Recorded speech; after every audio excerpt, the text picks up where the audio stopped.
السلام علیکم ورحمۃ اللہ وبرکاتہ۔ بسم اللہ الرحمن الرحیم۔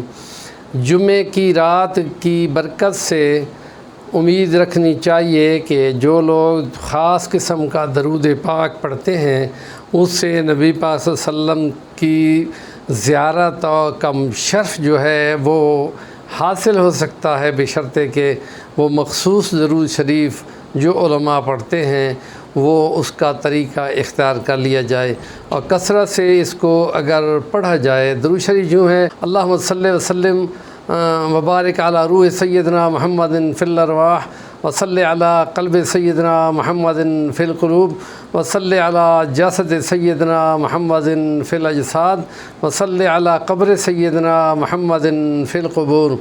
اس کو کم سے کم 11 بار پڑھیں اور باوضو ہو کر سوئیں، خصوصی دعائیں کرتے ہوئے۔ اس سے آپ کو امید رکھنی چاہیے کہ کچھ نہ کچھ دنوں میں نبی پاک صلی اللہ علیہ وسلم سے شرف زیارت کا شرف جو ہے وہ حاصل ہو سکتا ہے۔ ہمارے چینل کا نام ہے صفی الوانی، ضرور سبسکرائب کریں اور کام کی بات کا کمنٹ دیا کریں۔